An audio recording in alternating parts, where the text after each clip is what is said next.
Okay. Just tell me what's alive for you right now, Freddie. Tell me what's been going on, how you feeling? How have I been feeling? Well, God, every day's better than the last one, and yet they're all amazing. So how could that be?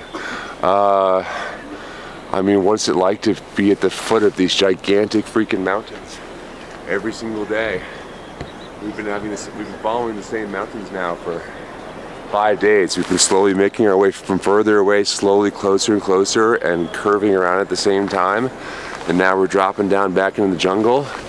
And what an amazing experience. I wish I had more words for it. I feel in awe. I haven't laughed this hard in so long. I haven't felt this close to this same group of people in so long. I mean, when's the last time you were in a group where everybody was just really there and really vulnerable and giving and supportive and helping each other out and being open about where they were and really being like one biological organism, actually working in unison in a symbiotic relationship? It's just so rare to have that, especially in such a short span of time.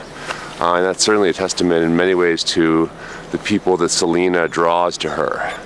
It's a unique, amazing assemblage. I mean, that we could have 8 people who all just dial in together like that is just really rare. So that's a big testament to Selena. I just feel so, like I really want her to come in and say hello.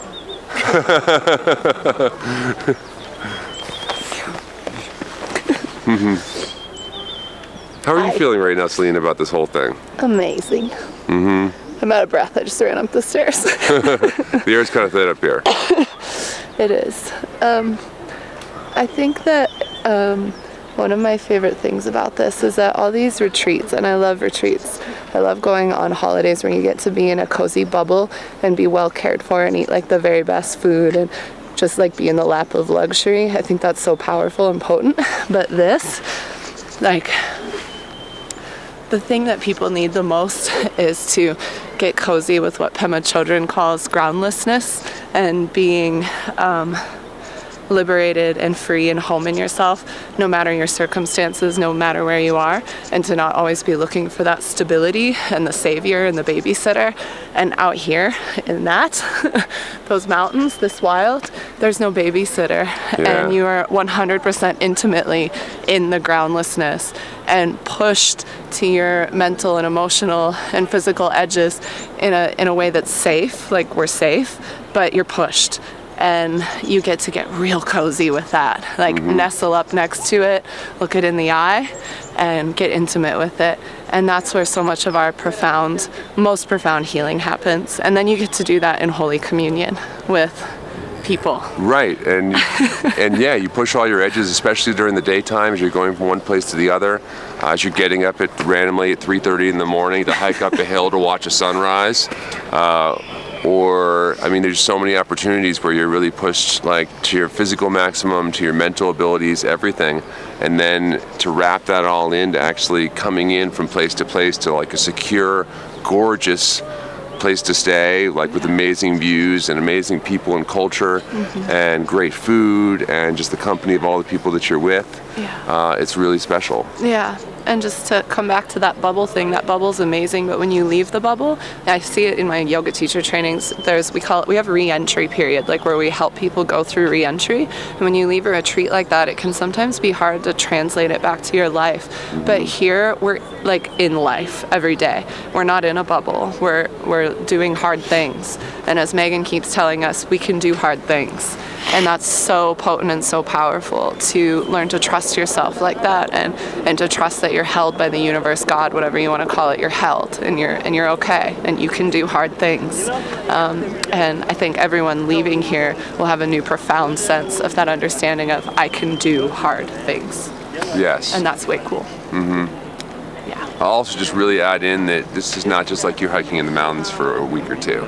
I mean, you spend all day long wandering up through the mountains from town to town and to places like this where people actually live year-round. And so it's not just like you're hiking in nature, although you get so much of that, but you're really getting to know the culture in a way that you wouldn't otherwise. You're not just on a tour somewhere in Kathmandu or Pokhara.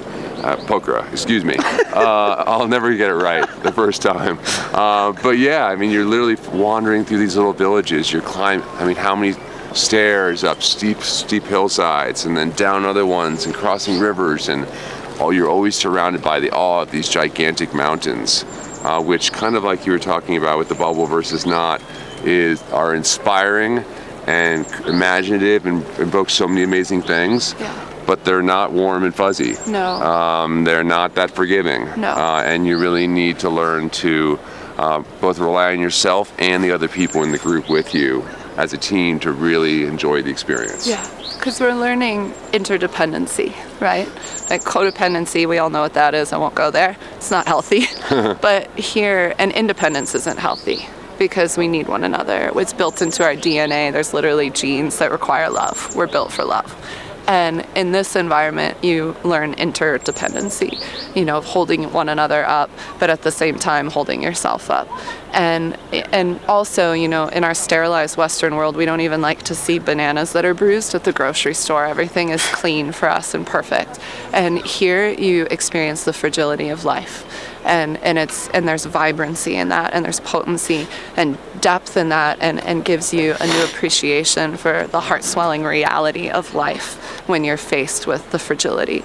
And just seeing people in their day-to-day lives here with crops that might not do well one year, or landslides, seeing the remnants of landslides down a mountainside that have caused something, and animals and all these things. Yeah, and that bull we saw yesterday that died on the trail. I mean, that's one family's probably entire economic livelihood is based on that animal. $600. Yeah. US dollars, which here is a lot of money. But there's beauty in that. And most spiritual traditions have practices around cozying up with death and cozying up with the fragility of life. And here you experience that, but in a really sweet way. It's very sweet. Yay. Yay. Thank you.